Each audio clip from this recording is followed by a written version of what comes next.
बहुत समय से आप इंतजार कर रहे हैं, मुझे थोड़ी देर हो गई और आज बारिश भी हुई है। आप सबके प्रति मैं आभार प्रकट करना चाहती हूँ कि इतने समय से आप बैठे हैं और शांति से आपने मेरा इंतजार किया। बहुत बहुत धन्यवाद। मंच पर उपस्थित सभी नेतागण, सभी पार्टी के पदाधिकारीगण, सभी भाइयों, सभी बहनों का इस सभा में बहुत बहुत स्वागत। मैं सबके नाम पढ़ाकर नहीं सुनाऊंगी क्योंकि आपने सारे नाम पढ़ लिए, तो मेरे ख्याल से उसको दोहराने की जरूरत नहीं है। देखिए, ये बिरसा मुंडा जी की धरती है, रघुनाथ महतो की धरती है, राजा जगन्नाथ धल की धरती है, सिंधो कान्हो की धरती है। ये क्रांतिकारी नेता थे। जब हमारी आजादी की लड़ाई शुरू भी नहीं हुई थी, उससे पहले ये अंग्रेजी साम्राज्य के खिलाफ लड़े और खड़े हुए। आपको गर्व होना चाहिए कि ये आपकी धरती है जिसने ऐसे नेताओं को पैदा किया जो सदियों पहले आपके लिए, आपके अधिकारों के लिए लड़े, इतने बड़े साम्राज्य से लड़े और जिन्होंने रास्ता दिखाया जो बाद में महात्मा गांधी, जवाहरलाल नेहरू, सरदार पटेल, सुभाष चंद्र बोस जी जैसे स्वतंत्रता सेनानियों ने पकड़ा। तो जो आधार है हमारी आजादी का,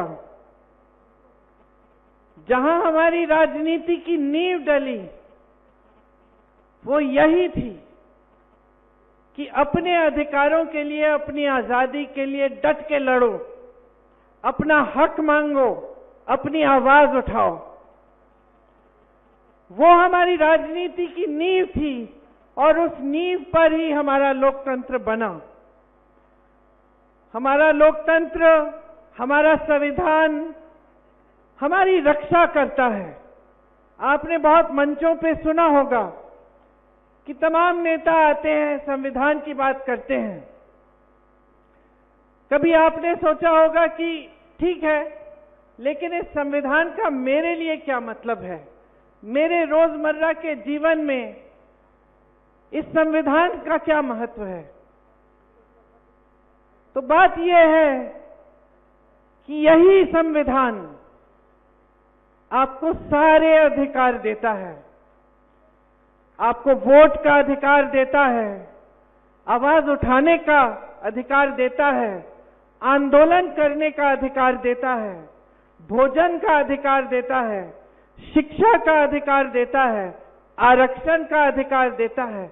आपको बचाकर रखता है और इस लोकतंत्र को बचाकर रखता है। कल अगर लोकतंत्र ही नहीं बचेगा तो जब आपके लिए कोई संघर्ष या कोई संकट आपके जीवन में आता है, आप आवाज कैसे उठाओगे? जब आपको कुछ बदलाव चाहिए तो आप उस बदलाव को लाएंगे कैसे? आज बड़ी बड़ी समस्याएं हैं जनता के सामने। सबसे बड़ी समस्याएं महंगाई और बेरोजगारी। आप मेरे साथ सहमत है कि नहीं? क्या ये सबसे बड़ी समस्याएं हैं आज की, है कि नहीं?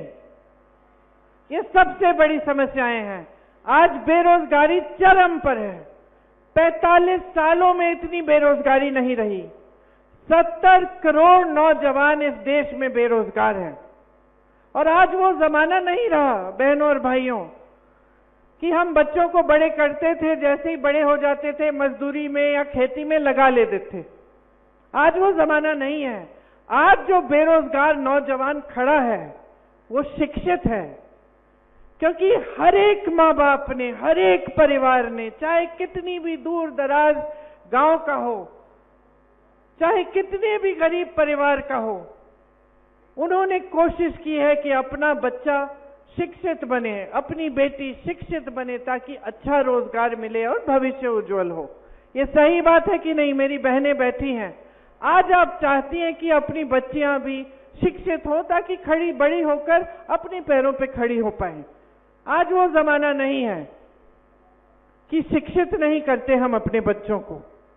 तो आज जितनी भी जनता, जितने भी नौजवान बेरोजगार हैं, तमाम शिक्षित हैं।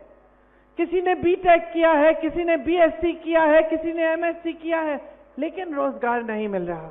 ये बहुत बड़ी समस्या है हमारे देश के लिए, क्योंकि हमारे देश में, पूरे विश्व भर में हमारा ही एक देश है जिसमें सबसे ज्यादा नौजवान हैं। तो हमारी वर्क फोर्स भी बहुत मजबूत है। अगर इन सब नौजवानों को रोजगार मिलता तो हम मजबूती से चाइना जैसे देशों का मुकाबला कर पाते मैन्युफैक्चरिंग में और वर्कफोर्स में। आज वो परिस्थितियां नहीं है। तो ये एक सबसे बड़ी हमारी समस्या है। दूसरी सबसे बड़ी समस्या क्या है आज? महंगाई। मेरी बहनें बैठी हैं, हर चीज महंगी हो गई है। सरकार की नीतियों ने जीएसटी डाल कर आपकी कमर तोड़ दी है। आप आज दुकान जाती हैं, 5 चीजें खरीदने जाती हैं, उनमें से 2 खरीद के वापस आएंगी। आज बच्चों की फीस देनी पड़ती है, या कोई बीमार पड़ जाता है परिवार में, घबराहट होती है कि किस तरह से करेंगे। ऐसी समस्याएं जो पैदा हो जाती हैं गरीबी से, बेरोजगारी से, ऊपर से महंगाई भी है, किस तरह से आप सामना कर रहे हैं समझ में नहीं आता। हर चीज के लिए आपको संघर्ष करना पड़ रहा है। आप महिला हैं तो आप मजदूरी भी करेंगी, सब कुछ काम करने की कोशिश करेंगी, फिर भी आप घर आके काम करेंगी, घर में सबकी परवरिश करेंगी, सबका खाना देखेंगी, सफाई देखेंगी, सब कुछ आप देखती हैं, फिर भी आपको कोई राहत नहीं मिली है महंगाई से। आप किसान हैं तो आप खेती से कमाई नहीं कर पा रहे हैं, क्योंकि हर चीज पे जीएसटी है, पेट्रोल डीजल महंगा हो चुका है, हर तरफ से संकट ही संकट है। मिडिल क्लास के हैं तो ये नहीं है कि आपका जीवन भी बड़े आराम से चल रहा है। बेरोजगारी, महंगाई का खूब इफेक्ट आपके जीवन पे भी है, आप भी आगे नहीं बढ़ पा रहे हैं। और जितने बड़े बड़े संस्थान थे, जितने सरकारी कारोबार थे, जिससे एक स्थायी रोजगार मिलते थे, वो भी लगभग सारे आस्ते आस्ते करके अपने बड़े बड़े खरबपति मित्रों को मोदी जी ने और मोदी जी की सरकार ने सौंप दिए हैं। तो रोजगार आएगा कहां से? आपने अपने यहां देखा है एचईसी का, किसी ने मुझे यहां आते आते बोला इसको बचाइए। अब ये खड़ा किया गया आपके लिए, और आज इसको कमजोर करके लगभग बंद होने के कगार पे है। सालों के लिए किसी को सैलरी नहीं मिली है। मोदी जी श्रेय लेते हैं। जब चंद्रयान 3 जाता है, मोदी जी श्रेय लेते हैं, उनकी फोटो खिंचती है, छपती है। और जिसने उसके लिए सारा काम किया, जिन इंजीनियरों ने काम किया, जिन्होंने स्टील बनाया, उनका क्या होगा? उनको आप सैलरी तक नहीं दे रहे हैं, उनके बारे में आप पूछ नहीं रहे हैं। तो जब मैंने शुरुआत की अपने भाषण की, तो मैंने अपनी राजनीति की नींव की बात की, लोकतंत्र की नींव की बात की। क्यों? क्योंकि आज जो राजनीति देश में हावी है वो सच्ची राजनीति नहीं है बहनों और भाइयों, वो सिर्फ सत्ता लेने के लिए है। और जो राजनीति इस देश में सालों के लिए चल रही थी, जिनके आपने मिसाल देखे, पंडित जवाहरलाल नेहरू ने जो स्थापित किया, आपके रांची में भी जितने बड़े इंस्टीट्यूट, जितनी चीजें स्थापित की, ये क्यों की? इंदिरा गांधी ने अगर देश सेवा की, देश के लिए शहीद हुई, 33 गोली खाई, देश के लिए क्यों किया? राजीव गांधी शहीद हुए, क्यों हुए? और सिर्फ मैं अपने परिवार के बारे में नहीं कह रही हूं, बहुत ऐसे नेता रहे। मनमोहन सिंह जी को देखिए, देश के लिए आजीवन समर्पित रहे, देश को कैसे आगे बढ़ाया, अर्थव्यवस्था को असली मायने से मजबूत किया। वो राजनीति आजकल नहीं चल रही है देश में। आजकल सिर्फ सत्ता को किस तरह से हासिल करना है, किस तरह से बटोर के रखना है।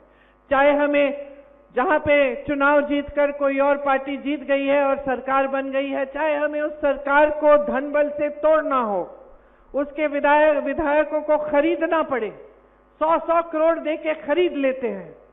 सरकार गिरा लेते हैं, लोकतंत्र के बारे में सोचते ही नहीं, जनता ने किसको चुना वो सोचते ही नहीं, कुछ भी कर लेते हैं सत्ता के लिए। चाहे फिर आपके मुख्यमंत्री की तरह मुख्यमंत्रियों को चुनाव से पहले जेल में डाल देते हैं, फर्जी मुकदमे डाल के, फर्जी बयान लेके जेल में डाल देते हैं, क्योंकि ताकि वो ठीक से लोकतंत्र के तहत चुनाव न लड़ पाए। या फिर कांग्रेस पार्टी के खाते बंद कर देते हैं कि एक पैसा खर्च ना पाए, ताकि वो भी चुनाव ठीक से लड़ ना पाए। सारी ऊपरी राजनीति है, ये हल्की है। आज हमारे प्रधानमंत्री आपके सामने आते हैं तो महंगाई का शब्द उनके मुंह से नहीं निकलता, बेरोजगारी का शब्द मुंह से नहीं निकलता। पूरी दुनिया में सबसे ज्यादा बेरोजगारी, और आप प्रधानमंत्री हैं, इतना बड़ा पद है, इतना तो आदर कर लीजिए जनता की कि इस बारे में बात तो करें। 10 सालों से सरकार चला रहे हैं, क्या बातें करते हैं आपके सामने आकर कि कांग्रेस पार्टी एक्सरे मशीन लाएगी, आपके मंगलसूत्र चुराएगी। गुजरात में तो इन्होंने कह दिया कि अगर आपके 2 भैंस हैं तो कांग्रेस पार्टी आपकी 1 भैंस चुरा लेगी। तो जहां जहां मैं जाती हूं बहनों, जहां जहां मैं जाती हूं मैं कहती हूं अपनी भैंस बांध दो, मैं आ गई हूं। वो अलग बात है कि अगर मुझे खींचनी पड़े तो खींचे आएगी भी नहीं मेरे साथ। तो बात ये है, हम हंस रहे हैं, लेकिन ये हंसने वाली बात नहीं है, ये दुख की बात है। ये दुख की बात है कि आज हमारे देश के जो सबसे बड़े नेता हैं वो इतना भी आदर नहीं कर रहे हैं हमारी देश की जनता की, कि चुनाव के समय जब वोट लेने का समय है, 10 साल आपकी सरकार रही है, तो कम से कम जो आपने किया है विकास के लिए वो गिनवा लीजिए, जो आप करने जा रहे हैं वो बता दीजिए नौजवानों को। और जो सबसे बड़े संकट है जनता के, महंगाई, बेरोजगारी, इनके बारे में बात तो करिए। ठीक है, आपसे नहीं रुक पाया, आप नहीं कर पाए, ये सुलझा नहीं कर पाए, कम से कम बोलिए तो सही, कहिए कि मैं जानता हूं कि इतनी बेरोजगारी है कि आप मुश्किल में हैं, मैंने कोशिश की, मैं कोशिश करूंगा, इतना तो कह दीजिए। लेकिन इतना भी नहीं कहते हैं, वो भैंसों की बात कर रहे हैं, मंगलसूत्र को चुराने की बात कह रहे हैं। कभी इंटरव्यू देते हैं तो जो 10 सालों से उनकी राजनीति रही है, धर्म की राजनीति, जिस आधार पर उन्होंने हर एक भाषण दिया है और आज भी चुनाव में रोज रोज दे रहे हैं, उस पूरी राजनीति का खंडन एक इंटरव्यू में कर डालते हैं कि अगर मैं हिंदू मुसलमान की बात करता तो मैं इस देश के प्रधानमंत्री बनने के लायक नहीं होता। खुद कह रहे हैं, खुद कह रहे हैं। तो इसका मतलब क्या है बहनों और भाइयों? इसका मतलब है कि जो राजनीति आपने की जीवन भर, जो आपकी विचारधारा रही है, जिस आधार पर आप 2 चुनाव जीत कर आए हैं, उसका आपने खंडन कर दिया, उसको आपने एक इंटरव्यू में नकार दिया। तो आप उस पे ही नहीं खड़े हो पा रहे हैं तो अपने वादों पे क्या खड़े होंगे? जो आपका आधार है उस पे तो खड़े हो जाइए। राहुल गांधी जी अपने आधार पर शुरू से खड़े हैं। 4000 किलोमीटर की यात्रा पैदल कन्याकुमारी से कश्मीर तक करते हैं, मणिपुर से मुंबई तक 4000 किलोमीटर और करते हैं, क्योंकि वो अपने आधार पर खड़े हैं। वो इस देश की लोकतंत्र को मानते हैं, वो इस देश के संविधान के लिए कुछ भी कर डालेंगे इसको बचाने के लिए, और वो पहचानते हैं कि लोकतंत्र में जनता सर्वोपरि है, जनता को झूठ नहीं बोला जाता। और अगर जनता को झूठ बोलेगा कोई नेता तो लोकतंत्र उसे सबक सिखाएगा। वो समझते हैं इस बात को। और मैंने ये अपनी आधार की बात क्यों कही, यहां से क्यों शुरुआत की मैंने भाषण की, क्योंकि एक गहराई होनी चाहिए नेता में।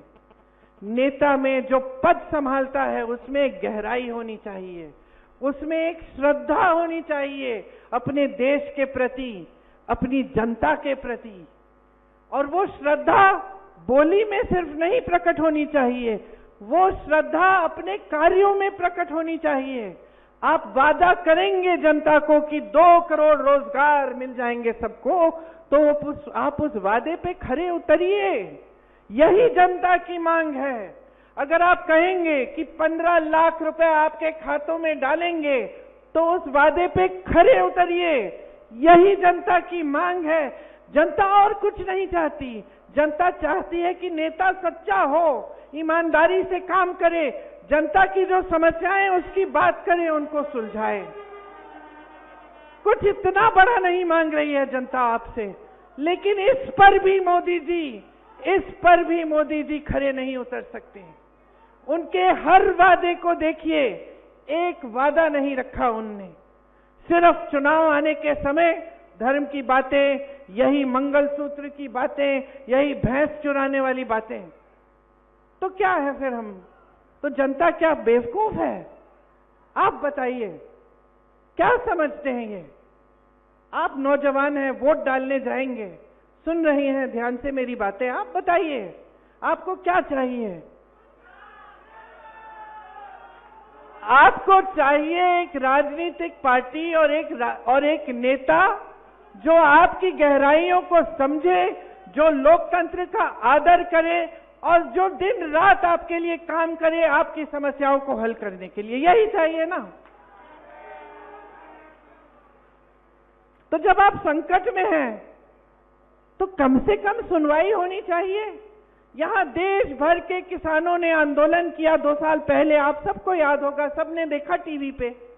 दिल्ली के बाहर सारे बैठे हुए थे, लाखों किसान। दिन रात उनकी यही मांग थी कि हमारी सुनवाई हो जाए। मोदी जी, जो 3 कानून आप लाए हैं हमें नहीं चाहिए, ये हमें बर्बाद कर देंगे, आपके खरबपति मित्रों को आगे बढ़ाएंगे, हमें बर्बाद कर देंगे, ये कानून नहीं चाहिए। मोदी जी क्या अपने घर से निकले उनसे बात करने के लिए? सुनवाई हुई उनकी। 600 किसान शहीद हो गए। 6 किसानों को जीप के नीचे कुचल दिया इनके मंत्री के बेटे ने। मोदी जी ने एक लफ्ज नहीं कहा, पलक नहीं झपकाई। यही है हमारे देश के प्रधानमंत्री। चुनाव आने लगा उत्तर प्रदेश का, उस समय विधानसभा का चुनाव था। चुनाव आने लगा, वोटों की बात हो गई, भैया कानून रद्द कर दो। कानून रद्द कर दिए।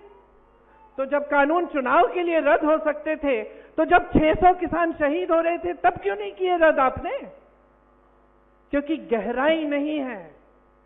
असलियत ये है बहनों और भाइयों, शायद आपको पसंद भी ना आए ये असलियत, लेकिन गहराई नहीं है इनमें। महिलाओं की बात लीजिए।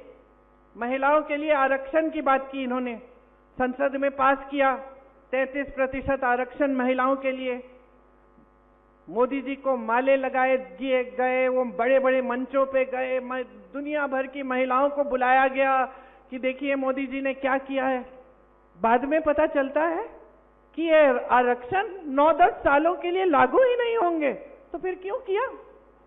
ये सब ड्रामा, ये सब तमाशा, ये सब नाटक किस लिए? महिलाओं पर अत्याचार होता है। हाथरस में हुआ, मैं गई थी उस लड़की के घर, उसकी चिता जलाई गई, उसके माँ बाप देख भी नहीं पाए उसे। आप सोचिए, मेरी भी बच्ची है 20 साल की, आपकी बच्चियां होंगी, कि ये परिस्थिति आ गई है कि सरकार प्रशासन मदद कर रहा है अत्याचारियों की, और एक माँ अपनी बेटी की शक्ल भी ना देख पाए चिता के जलने से पहले। उन्नाव में वही हुआ, एक लड़की को जला दिया गया। सरकार ने, प्रशासन ने किसका तरफ लिया? जिसने किया था उसके तरफ सारे खड़े थे। उस लड़की के परिवार के साथ क्या नहीं हुआ मैं क्या बताऊं आपको। मैं उसके पिताजी से मिली, उसके खेत जलाए गए थे, उसके भाइयों को पीटा गया था, उसकी भाभी को धमकाया गया था, उसकी भाभी की 9 साल बच्ची को धमकाया गया था कि तुम स्कूल जाओगी, देखना तुम्हारे साथ भी ऐसा होगा। किसी ने कुछ बोला नहीं। हमारी ओलंपिक की मेडलिस्ट ओलंपिक्स में जाकर गोल्ड मेडल लाती हैं देश के लिए, मोदी जी घर बुलाते हैं, चाय पिलाते हैं, फोटो खिंचवाते हैं, सब जगह सारी मीडिया लिखती है मोदी जी तो हैं, तो मोदी हैं तो मुमकिन है कि हमें गोल्ड मेडल मिला। जब वही लड़की सड़क पर उतरकर रोती है कि मेरे साथ अत्याचार हुआ है, आपके ही नेता ने किया है मोदी जी पूछते तक नहीं है उसे। रोकर उसने मुझे बताया कि दीदी मैं मेडलिस्ट हूं, मैंने सोचा मैं बैठ जाऊंगी तो कोई तो सुनवाई होगी। मैंने देश का गर्व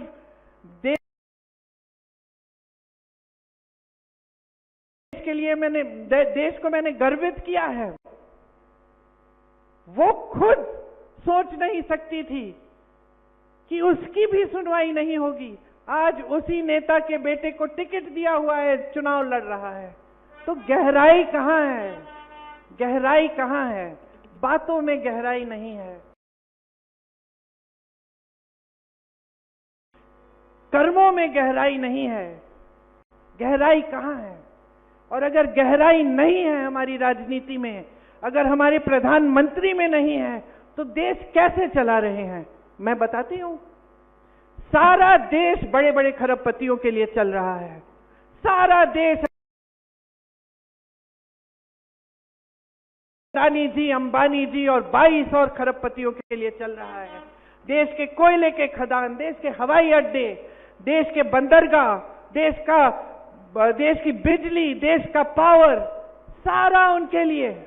अभी जहां मैं गई थी, इस सभा से पहले अडानी जी को जमीन दी गई है, जमीन ले ली, मुआवजे नहीं दिए हैं, बिजली बन रही है खूब तेजी से। कहां जा रही है? विदेश में। उस जगह के रहने वालों के पास न बिजली मिल रही है, न रोजगार मिल रहा है, न जमीन का मुआवजा मिल रहा है, और ये बार बार होते चला जा रहा है।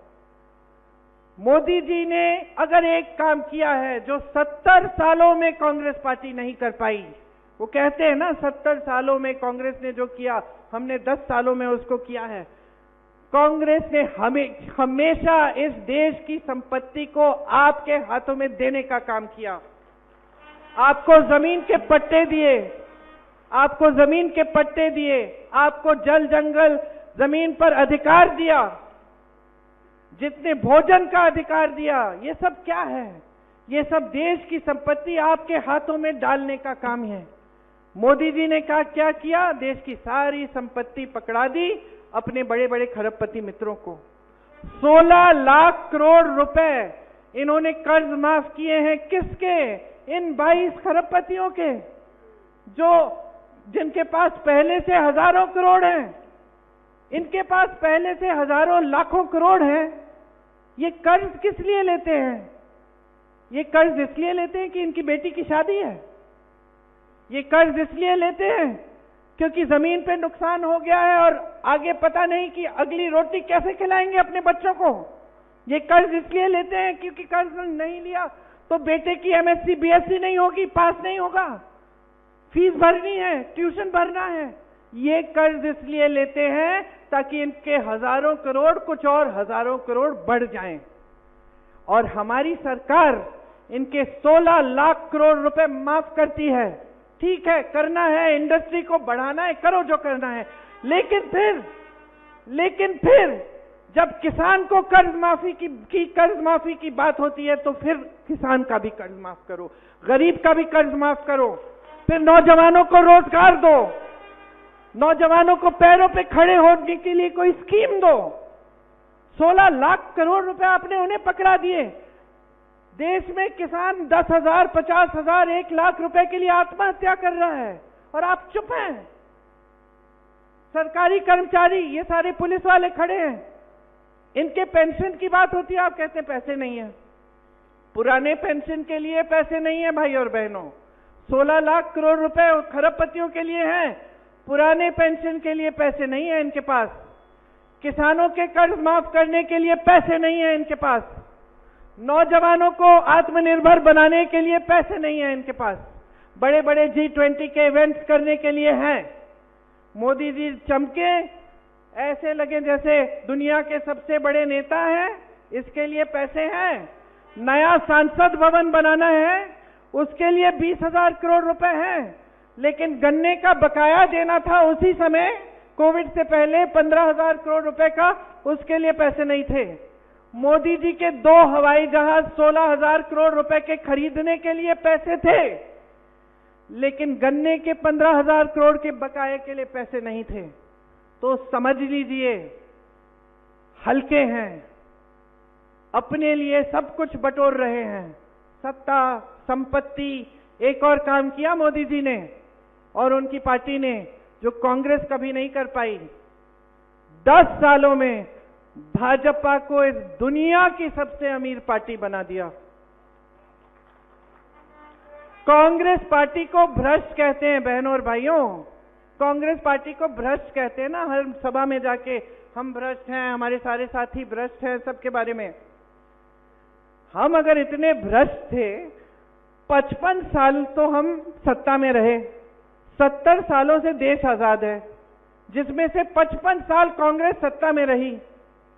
तो इन 55 सालों में कांग्रेस दुनिया की सबसे अमीर पार्टी बन नहीं पाई, न किसी ने प्रयास किया इसे बनाने का, और 10 सालों में आपने बना डाली।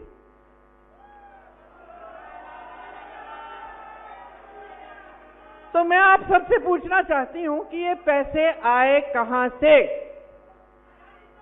एक रिपोर्ट आई है जिसमें स्पष्ट लिखा है, इन्होंने 60,000 करोड़ रुपए खर्चे हैं सिर्फ अपने पार्टी पे। मुझे याद नहीं है कि कितने सालों में। ये पैसे कहां से आए?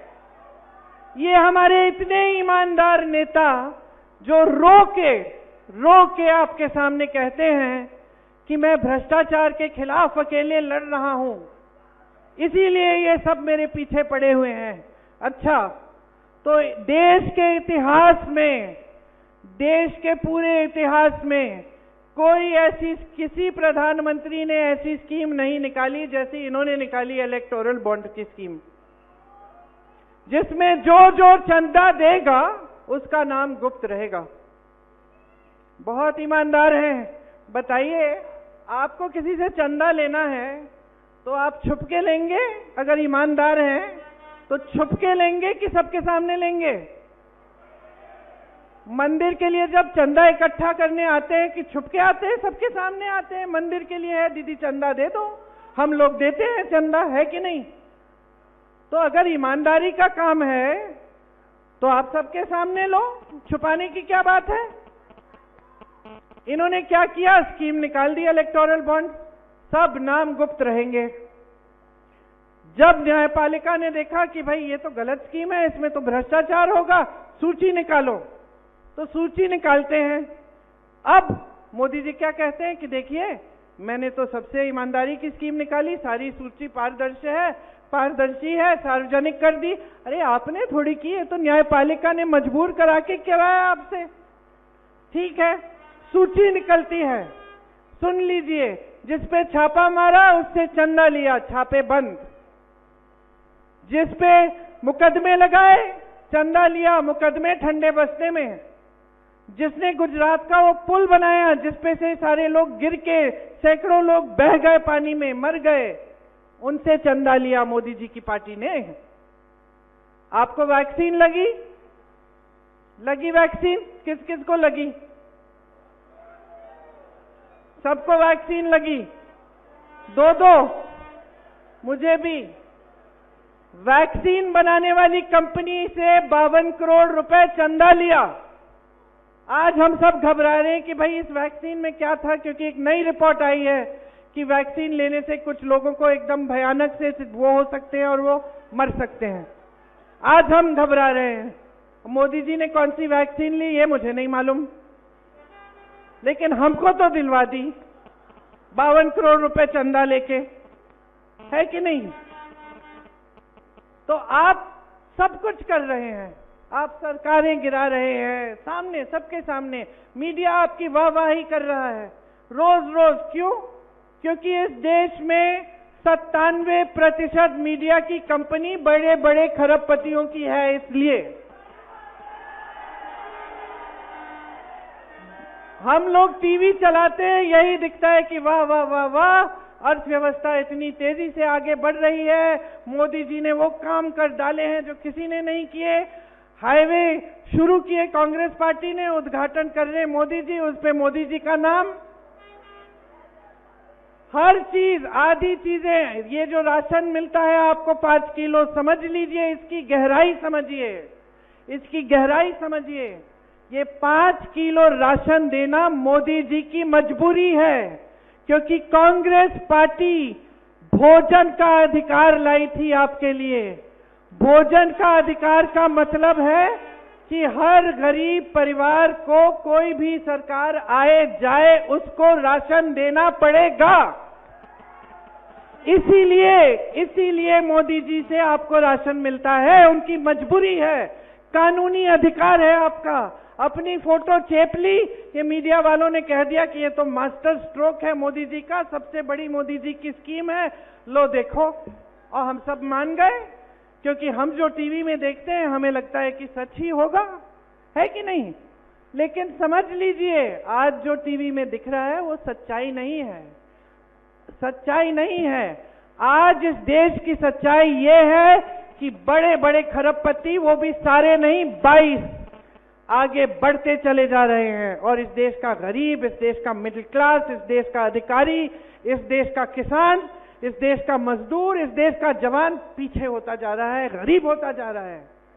अग्निवीर जैसी स्कीम लाते हैं, 4 साल सेना में भर्ती हो जाओ, शहीद हो जाओगे तो फिक्र मत करो, पेंशन नहीं मिलेगा शहादत के लिए, शहीद का दर्जा भी नहीं मिलेगा, वापस घर जाना होगा 4 साल बाद सेना में भर्ती होके, तो बेरोजगार हो जाओगे, फिर से नौकरी ढूंढना शुरू करो। ये है इनकी स्कीम, बेरोजगारी के खिलाफ को सुलझाने के लिए, ये है इनकी स्कीम।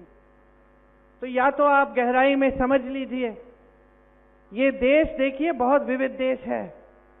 इस देश में हर धर्म, हर जाति, हर संस्कृति के लोग रहते हैं। अब चुनावी मंच पर आके सारे नेता आपको ये 3 शब्द तो बोलते होंगे जरूर, जल, जंगल, जमीन, मोदी जी भी बोलेंगे आएंगे तो, लेकिन इसका मतलब क्या है? क्या ये समझते हैं? इनकी नीतियों में दिख रहा है? नहीं दिखता। जहां मौका मिला है वहां बड़े बड़े खरबपतियों को आपकी जल, आपके जमीन और आपके जंगल सौंप दिए हैं, आपके अधिकार सौंपने जा रहे हैं, संविधान को बदलने की बात करते हैं। वही संविधान जो आपको बचा के रखता है, जो आपकी संस्कृति को बचाता है, जो आपके धर्म को बचाता है, वही संविधान बदलने चले हैं, जो आपके आरक्षण को बचाता है, आपके अधिकार को बचाता है। कल को आंदोलन भी नहीं कर सकोगे आप। मैंने खुद देखा है जहां इनके प्रदेश है, उत्तर प्रदेश में देखिए, महिलाओं ने एक आंदोलन किया, अध्यापक थी वो, आंदोलन किया कि हमारा वेतन बढ़ाओ, उनको पीटा गया, उन पे रासू का कानून डाल के उनको जेल में डाल दिया कि देशद्रोही हो तुम। तो क्या ये चाहते हैं हम पूरे देश में? गहराई से जो इन चीजों को समझता है वो सिर्फ चुनाव के समय अपने मुंह से ही नहीं बोलता। अगर जल, जंगल, जमीन के प्रति आदर है, आपकी संस्कृति के प्रति आदर है, तो इंदिरा गांधी को देखिए, मैं उनकी पोती हूं। मुझे रात को जब सुलाती थी तो मुझे समझाती थी, आदिवासियों की कहानियां बताती थी, बड़े बड़े आदिवासी नेताओं के बारे में बताती थी कि कैसे ये जो हमारा मूल समाज है वो आप ही से शुरू हुआ। इंदिरा गांधी जी को देखो, जिन्होंने आपको पट्टे दिए, जिन्होंने आपको अधिकार दिए, जिन्होंने संविधान में आपके अधिकारों को मजबूत करने का काम किया। तो जब नेता गहरा होता है तो सिर्फ मंच पर खड़े होकर बोलता नहीं है, वो गहरी नीतियां बनाता है आपकी भलाई के लिए, आपको आगे बढ़ाने के लिए। तो ऐसी राजनीति चाहते हैं आप, या फिर आप ऐसी राजनीति चाहते हैं जो आप टीवी पे देखें कि सब अच्छा हो रहा है, आपके जीवन में ना उतरे, आपका जीवन वही का वही, आपकी कोई तरक्की नहीं हो रही है, आप आगे बढ़ नहीं रहे हो, आपका यहाँ HEC है, कितने संकट में है, आपको वेतन नहीं मिल रहा है, लेकिन आप किसी मीडिया वाले से पूछेंगे, सब कहेंगे कि भाई देश की तो बहुत तरक्की हो रही है, अर्थव्यवस्था तो बहुत मजबूत हो रही है, यहाँ तो सब खुशहाल हैं, आदिवासी खुशहाल हैं, किसान खुशहाल हैं। लेकिन ये सच्चाई नहीं है। सच्चाई आप जी रहे हो तो जाग जाओ। आपकी जागरूकता ही इस लोकतंत्र को बचा सकती है, आपकी जागरूकता ही इस संविधान को बचा सकती है। और आज इस देश में सबसे बड़ा आक्रमण आपकी जागरूकता पे है। मैं आपको ये नहीं कहने आई हूं कि वोट दो, मैं ये कहने आई हूं कि जागरूक बनो। अगर आज मैं आपको कांग्रेस पार्टी की गारंटी गिना दूंगी, मैं बता दूंगी, और मैं आपको ये भी कह सकती हूं कि कांग्रेस पार्टी ने क्या नहीं किया इस देश में। IIM, ITI, इसरो, DRDO, आपका HEC, कुछ भी ले लीजिए, कहीं भी देखिए, बड़े बड़े हाईवे सब कांग्रेस पार्टी ने किए, सब बनाए। इन्होंने कितने IIT बनाए, कितने IIM बनाए, कितने बनाए, जो कितने एम्स बनाए? तो मैं आपको अभी गिनाऊंगी कि हमारी गारंटी क्या है। मैं आपको इसका प्रमाण भी देती हूं कि ये हमारी गारंटी है और हमने इन प्रदेशों में इनको लागू किया है, ताकि आप देखें, जागरूक बने। मैं कह रही हूं, राजस्थान में 25 लाख का हमने हेल्थ इंश्योरेंस दिया, स्वास्थ्य बीमा, 25 लाख तक सबका इलाज मुफ्त था। पता करिए सच बोल रही है कि नहीं, फोन लगाइए किसी को राजस्थान में, पता करिए ये सच है कि वहां पे जो कांग्रेस की सरकार थी उन्होंने ऐसा किया। कर्नाटका में महिलाओं के खाते में 2000 रुपए हर महीने जा रहे हैं। फोन करके पता करिए, कर्नाटका में कोई साथी है, पता करिए क्या ये प्रियंका गांधी जो बोल के गई है वो सच है कि नहीं है। जब पता चलेगा कि हाँ ये वाकई सच है तो अपना वोट दीजिए। हमारी गारंटी ये है, सुन लीजिए। नौजवानों के लिए, जो स्नातक पास नौजवान हैं, उनके लिए जो पहली नौकरी है बड़े बड़े सरकारी कारोबारों में, वो मिलेगी 1 लाख रुपए सालाना बनेंगे। आप अपना हुनर बनाओगे, हुनर बनाने के बाद पहली नौकरी मिलेगी, हुनर बनाओगे, उसके बाद स्थायी नौकरी मिलेगी। तो ये जो पहले साल की जो सालाना 1 लाख रुपए आप बनाओगे उस पहली नौकरी का, वो गारंटी है। दूसरा, आपकी आप जो लोन लेते हैं शिक्षा के लिए, सारे शिक्षा के लोन माफ करेंगे। पेपर लीक होते हैं, परेशान हैं आप इस समस्या से, पेपर लीक के लिए हम सख्त से सख्त कानून लाएंगे, ताकि कोई भी इसमें घोटाला करने की कोशिश करे या पेपर लीक करे, उस पर सख्त कार्रवाई होगी। मोदी जी के देश में, मोदी जी के भारत में 30 लाख पद खाली हैं आज, उनकी सरकार ने रखे हैं। आप बेरोजगार हो, पद खाली पड़ा है आपके लिए, लेकिन दिया नहीं है आपको। यह है मोदी जी का विकास। हम कह रहे हैं कि ये 30 लाख पद हम भरेंगे जैसे ही हमारी सरकार बनेगी। किसानों के लिए हम कह रहे हैं कि जितने भी खेती के सामान हैं उन पे GST हटा देंगे ताकि वो सस्ते हो जाएं। आपका कानूनी अधिकार बनेगा कि आपको न्यूनतम समर्थन मूल्य मिलना ही पड़ेगा। जैसे भोजन के अधिकार में आपको मिलता है, उस तरह से किसानों के लिए न्यूनतम समर्थन मूल्य आपका कानूनी अधिकार बनेगा। आपके कर्ज माफी के लिए एक स्थायी आयोग बनेगा, ताकि जब जब आप संकट में हैं, कर्ज के लिए आपको मदद चाहिए, आप उस आयोग में जाके ले पाएंगे। बहनों, आपके लिए हर गरीब परिवार की सबसे बड़ी महिला के खाते में 8,500 रुपए हर महीने सरकार डालेगी। 1 लाख रुपए सालाना हर गरीब परिवार में सरकार दिलवाएगी। जो आशा बहुएं हैं, जो आंगनवाड़ी की बहनें हैं, मिड डे मील की बहनें हैं, आपके लिए जो आपके मानदेय हैं वो दुगने किए जाएंगे। सारे सरकारी पद जो हैं उनमें 50% महिलाओं को दिए जाएंगे। पहले के आरक्षणों के तहत हम आरक्षण का कैप हटा देंगे और हम जाति जनगणना करेंगे देश में, सिर्फ ये जानने के लिए कि कौन कितने लोग हैं और किस तरह से की सुविधाएं किसकी जरूरतें हैं। आज मजदूरों का शोषण होता है, कोई भी ठेकेदार आपको कितनी भी मजदूरी दे दे, कोई पूछने वाला नहीं है। हम कानून बनाएंगे, 400 रुपए प्रतिदिन से कम मजदूरी कोई नहीं दे पाएगा। हम गांव में मनरेगा लाए थे, गांव में हमने ये 100 दिन का पक्का रोजगार हमने तय किया था, कानून बनाया था। इसी तरह से हम शहर में भी यही कानून लाएंगे, शहरी मनरेगा बनाएंगे और गांव के मनरेगा को मजबूत करेंगे। आप देख सकते हैं कि जहां जहां हमारी प्रदेश की सरकार है, वहां वहां हम काम करके आज के दिन भी दिखा रहे हैं। जैसे मैंने कहा, कर्नाटका, तेलंगाना में महिलाओं के खातों में आज भी पैसे मिल रहे हैं।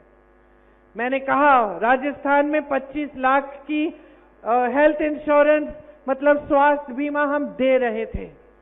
तो हम प्रमाण दे रहे हैं कि हम काम कर रहे हैं। देखिए, तभी अपना वोट डालिए। हम आपके लिए, इस देश के लिए एक ऐसी राजनीति वापस लाना चाहते हैं जो आपके प्रति जवाबदेह हो। तानाशाही से किसी का भला नहीं होता। आपको कल आंदोलन करना है, आवाज उठानी है, सवाल उठाना है, वो स्वतंत्रता आपको लोकतंत्र और संविधान ने दी है। हम बिल्कुल किसी को नहीं रोकेंगे, कभी नहीं रोका है कांग्रेस पार्टी ने। आपने हमेशा जो भी आपके विचार हैं उनको व्यक्त किया, जो भी आपको मांगना था आपने मांगा खुल के। यही संविधान की खासियत है। नहीं तो आज हमारे देश में और जो आसपास के देश हैं उनमें फर्क क्या होता। पाकिस्तान को देखिए, अन्य देशों को देखिए, वो यहां तक आ ही नहीं पाए जहां भारत आया। और भारत क्यों आया इतनी दूर, इतना मजबूत क्यों बना? क्योंकि हमारे देश में लोकतंत्र स्थापित है, क्योंकि इस देश में हर धर्म के, हर जाति के, हर संस्कृति के, हर अलग अलग भाषाओं बोलने वाले लोग खुशी से रहते हैं। अगर हमारा लोकतंत्र नहीं होता, यहां तानाशाही होती, तो हम भी उनकी तरह बहुत पहले खत्म हो जाते, कमजोर हो जाते। आज यही हमारे देश की खासियत है और यही हमारे देश की सबसे बड़ी शक्ति है। आप हो तो आप जागरूक बनिए, अपनी शक्ति को समझिए। ये जो वोट देने जा रहे हैं, इंडिया गठबंधन को दीजिए। हम सब इकट्ठे क्यों लड़ रहे हैं? हम इकट्ठे इसलिए लड़ रहे हैं क्योंकि हमें दिख रहा है कि हमारा लोकतंत्र, हमारा संविधान खतरे में है। इसलिए अनेक पार्टियां इकट्ठी हुई हैं अपने देश को बचाने के लिए, अपने लोकतंत्र को बचाने के लिए। तो आप भी जागरूक हो जाइए, इंडिया गठबंधन को जिताइए, कांग्रेस पार्टी के प्रत्याशी को जिताइए, क्योंकि अंत में ये देश आपका है। ये जिम्मेदारी आपकी बनती है। हम नेता कितना भी चीखें चिल्लाएं, लेकिन अंत में ये देश आपका है। आपके पूर्वजों ने इस देश की आजादी के लिए अपना खून बहाया है। हमारे पूर्वजों ने बहाया है, आप जानते हैं। तो ये देश आपका है, इसको संभालना आपका काम है, आपकी जिम्मेदारी है। बाकी हम आपके लिए दिन रात समर्पित हैं। हम इस देश के लिए, इस देश के संविधान को बचाने के लिए समर्पित हैं। आज नहीं आने देंगे, चाहे मोदी जी हो या चाहे कोई भी आए, लेकिन हम इस देश के संविधान पर आंच नहीं आने देंगे। इस देश को लोकतंत्र को हम दुर्बल नहीं होने देंगे। यही सब बातें आपसे कहनी थी। आप सबने बहुत ध्यान से सुनी। मैं आपकी बहुत बहुत आभारी हूं। मुझे बहुत खुशी है कि हमारी जो प्रत्याशी हैं, एक महिला है और 27 साल की है, और नौजवान महिला हैं। और ये देख के मुझे हमेशा गर्व होता है जब मेरी एक बहन खड़ी हो जाती है और संविधान के लिए लड़ रही है, देश के लिए लड़ रही है। बहुत बहुत धन्यवाद। जय हिंद।